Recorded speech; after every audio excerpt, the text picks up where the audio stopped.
Got room for one more?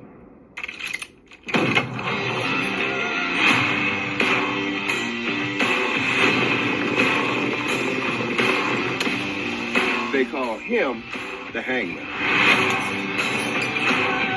When the handbill says dead or alive, the rest of us just shoot you in the back, come up on top of a perch somewhere and bring you in dead over saddle. But when John Roof, the hangman, catches you, you hang. Get in, boy!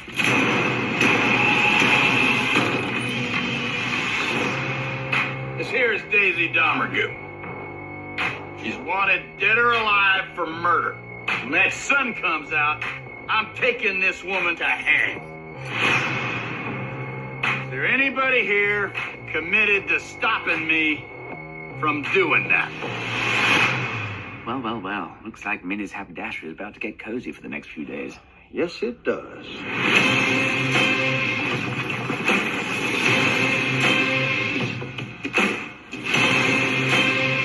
One of them fellas is not what he says he is. Move a little strange, you're gonna get a bullet. Not a warning, not a question. A bullet.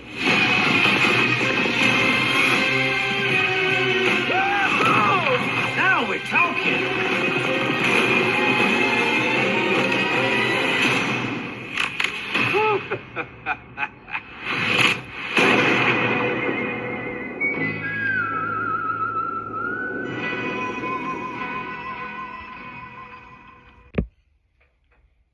Hey there, welcome back to Dave's Movie Diary. I'm Dave. This is a pod where I talk about films, some I've seen, some I haven't. I'm a really wild and crazy guy. This is my idea of a midlife crisis, talking about films. Today, I'm going to be talking about The Hateful Eight, the eighth film from Quentin Tarantino, of who I'm a big fan. Now, this is a polarizing film for a lot of people.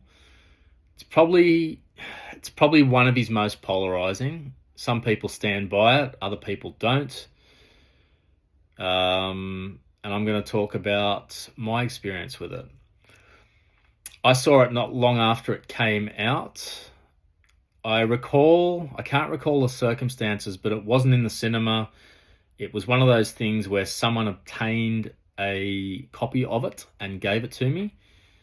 And I remember the sound not being out of this world. And I remember trying to watch it with my dad. That was a bad idea because he didn't like it. And it goes for a long time. And I remember getting interrupted throughout it. So it wasn't ideal. Because I was expecting a lot from the film. And all I remember it as being one long shaggy dog joke, really, with a couple of decent scenes.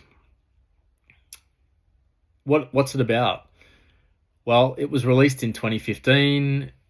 It's a Western, kinda. Not really a Western. It's set in it's Western setting. I'd argue that a lot of it doesn't feel like a Western, but anyway, we'll get bogged down. It's about 8 strangers, of course, trapped during a blizzard. I think it's set in like 1885, somewhere around there. And the mystery plays out, the whodunit, who's the bad guy or guys in this film, takes some unraveling. It takes a long time. It's really more a chamber piece than an action film. So it's up to you how you want to classify this. Is it a Western, a mystery, a thriller, or something else entirely? A bit of A, B, and C? Not sure. That's Tarantino though, right? He does this. He puts a lot out there, and his films hit a lot of bases. So, like I said, the first time round, it was poor viewing conditions. Didn't land with me. And I haven't got back to it since. So 10 years, probably 10 years, I haven't revisited it. I've been circling around it and just couldn't take the plunge. I'd think of a reason. Oh, it's too long. I didn't like it the first time. it's not one of his better films, so why am I going to waste time on it? The other day, I had some time and I thought, right, this is it. I'm just going to get rid of this, good or bad.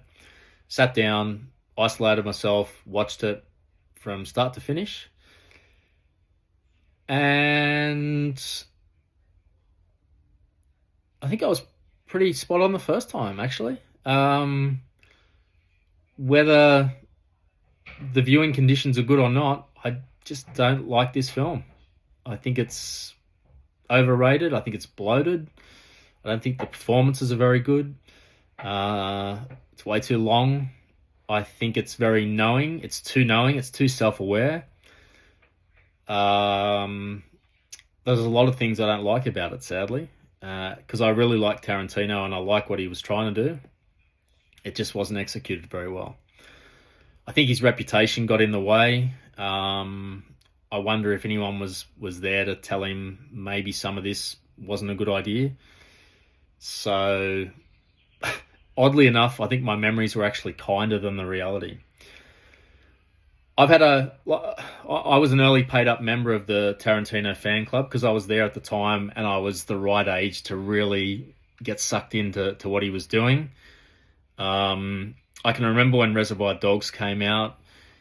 It was a big deal initially in Australia anyway, in the art house community, in the cool little cinemas in Sydney, like the Valhalla and the Palace. Those kind of cinemas had it. Little trip down memory lane. Back then, I used to look at the Sydney Morning Herald, and they had like 2 or 3 pages, and that was a big broadsheet newspaper that my parents used to get, and I'd flick through and just look at all the what's showing in all these Sydney suburban cinemas, and there was a wide range. You'd get the multiplexes where you'd get all the big budget films at the time, and then you'd see these little cool ones. There was like I said, the Valhalla. There was the Palace. I think there was the one in North Sydney. I can't remember what it was called. It was a really cool one as well. They used to have films like this, and the poster for this is really cool. It's got Madsen and Keitel and Tim Roth strolling along, or a few of them strolling along in the suits and the sunnies. The name of it, Reservoir, speaks of down and dirty and dogs. That's just a great title. And there was a bit of buzz around it. I probably watched the movie show take of it, the SBS film critics take of it. It was getting talked about a lot. It's this really interesting, innovative, low budget heist gone wrong film. Harvey Keitel was just starting on a bit of a run there, and I'd seen him in some earlier things and really liked him. So it had a lot going for it for me. I think I ended up seeing it probably around the time that Pulp Fiction came out. And by then, like, I could talk to you all day about what it felt like when Pulp Fiction came out and the reaction and how many people were talking about going to see it and the repeat viewings of it and making copies of it and then watching it again and again and again and acting out scenes of that film. And that just, for my generation, that film just changed everything. I was like 21 when that came out. On into Jackie Brown, which I'd possibly argue was an even better film than the first two, but just as good. Even Kill Bill, especially the first one, I've got a lot of time for. I think Inglourious Bastards is fantastic, very underrated. Django Unchained, I'm not as keen on, but it's still a hell of a lot better than this film. And then Once Upon a Time in Hollywood, I've got mixed views on that one. I need to see that a couple more times. Still waiting for number 10, of course. He is one of the great filmmakers, I think. Or is he? This is going to shock people. I think it depends on what you think a great filmmaker is. Is a great filmmaker someone who's able to tap into the culture and make films that people talk about and that resonate across the world and that are beloved and that people go back and rewatch all the time? If so, He is one of the great filmmakers. Is a great filmmaker someone who makes films that have real meaning and are about something and will endure in centuries to come? Maybe that's questionable. I don't think any of the Tarantino films are actually about anything. They're about cinema. I read his book last year, how he grew up, and he grew up watching films in cinemas, either with his mum or with the succession of his mum's, one of his mum's partners at the time, in particular, a black guy, took him to a lot of interesting films that were on that he probably shouldn't have been watching, but he got a great grounding in films. And he's got a lot of style, and he loves showing different eras and cool action films that people haven't seen. And he turns you on to a lot of other great films and a lot of other things that you didn't know. And what he doesn't know about movies isn't worth knowing. He is the best guy to listen to on a podcast. He's very entertaining, self-effacing, and great guy, and great stylist. I think it is open for debate. Maybe is he a great filmmaker? He probably is. He probably is. But when I compare him to a lot of other filmmakers, most of the other greats make films about something. So just leave that with you. Big cast in this one. For me, most of them don't come out of it very well. Kurt Russell is probably the best, most watchable actor in this film.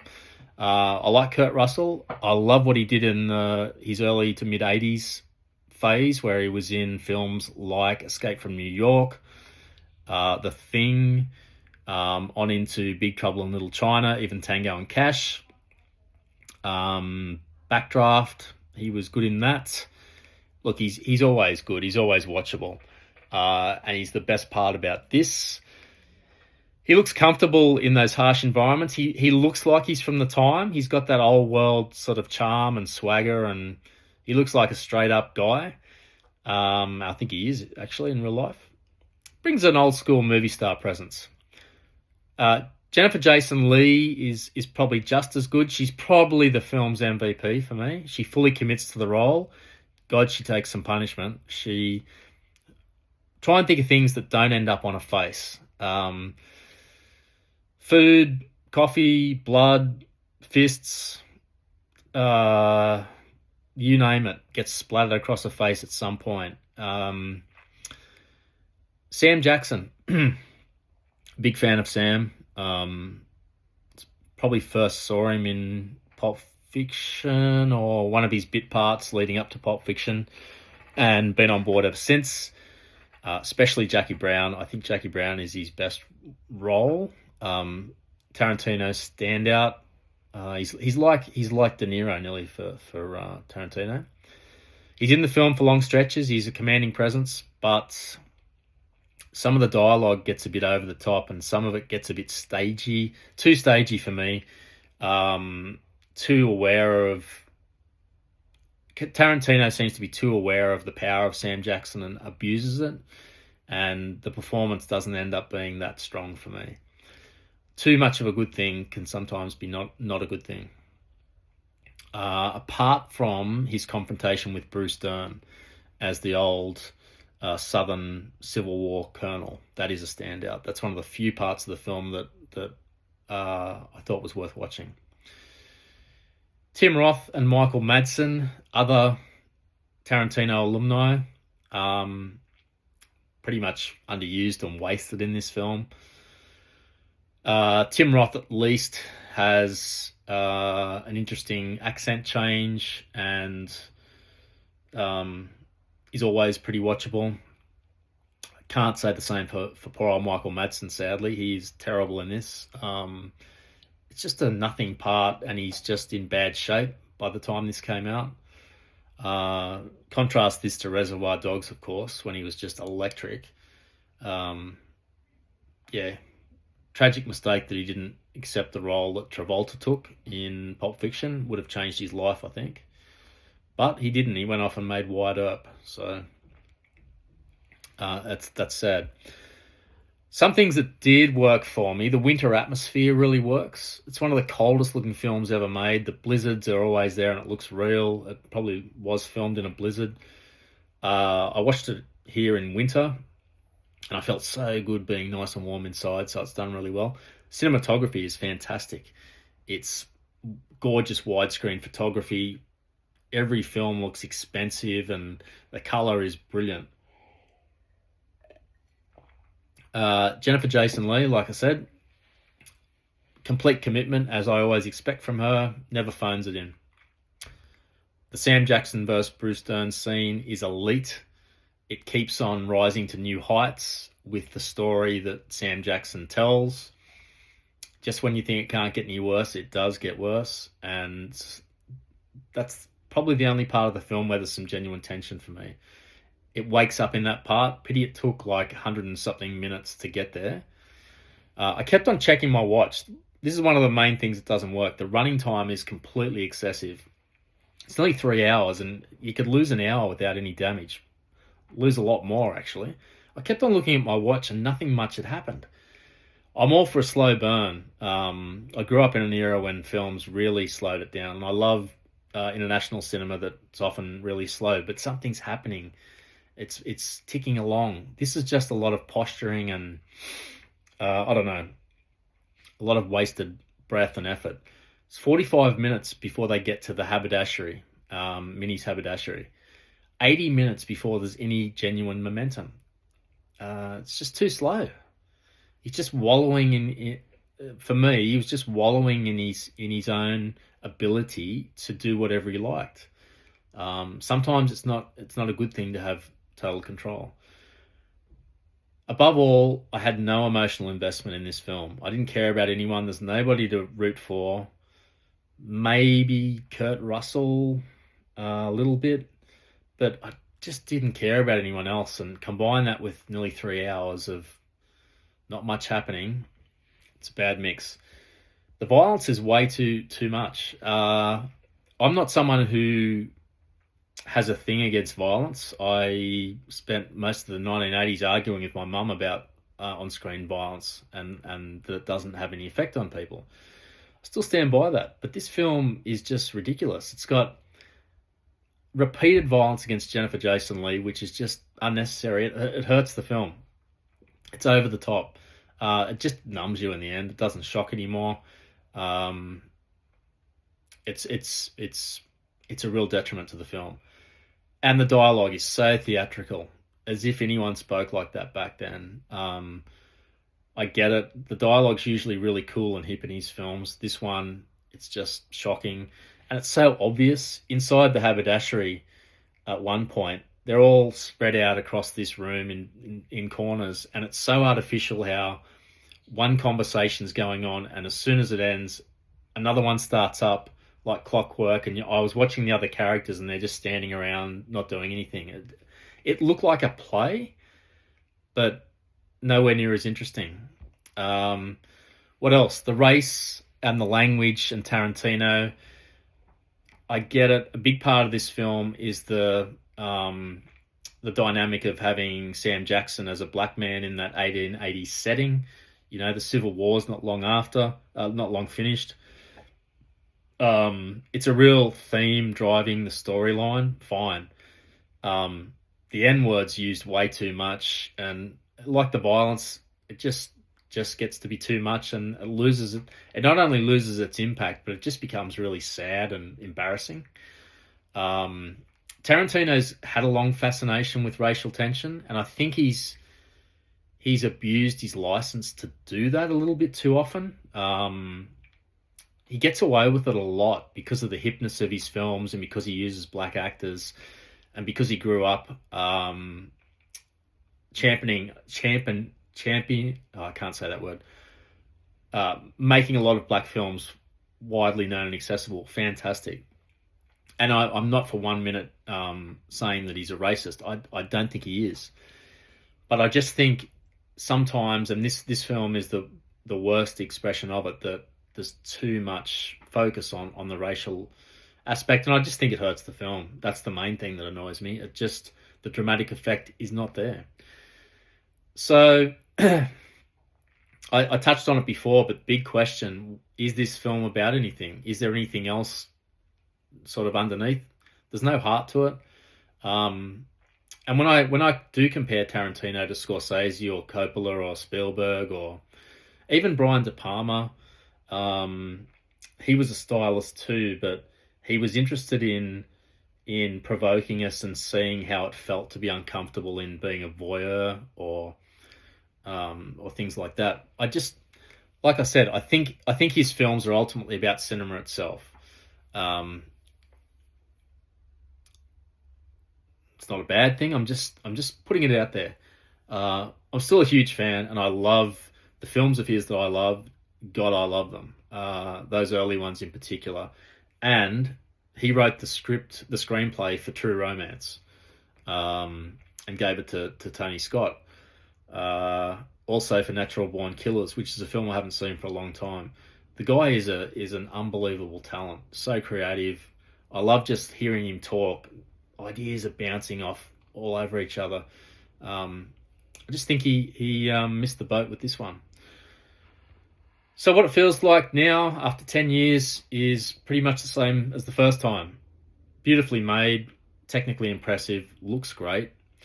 Occasionally fascinating, ultimately very exhausting, way too long, and the longer it went, the less I cared. Double features. Wow. You'd want to have this one on first, I think. You wouldn't want to watch this second. If you wanted to stay in the period, you could have the assassination of Jesse James by the coward Robert Ford. A far better film. Or you could put it with Unforgiven, which is a real Western, and a lot shorter and a lot better made. Or you could do a Kurt Russell thing, double feature, and have The Thing or Escape from New York. Or you could put on Reservoir Dogs afterwards and remind yourself, which I nearly did, of how great this guy is when he's on. He just wasn't on for this one for me. I know there's a lot of folks that love the way this film slowly, very slowly, uncurls and what it's doing. It's not one of them. So I don't think, my take is it's not the forgotten Tarantino because it's misunderstood. I think it's the forgotten Tarantino because it feels like the moment he stopped asking whether the audience was enjoying the ride. For me, it does stand as a warning about what can happen when a gifted filmmaker becomes so confident in his own voice that nobody's left willing to edit it. So, I do think it's sad that Tarantino said he only wants to make 10 films. In another way, I think it's brilliant because he's hemming himself in and making himself perform. All I would suggest is maybe we can discount this one and we get not one more Tarantino, but 2. How's that? I'll try and end on a positive note because it hurts for me to criticize anything that this legend does, but I've got to keep it real, and I did not enjoy this film. So there you go. All right. Thank you for listening, and see you next time. Bye for now.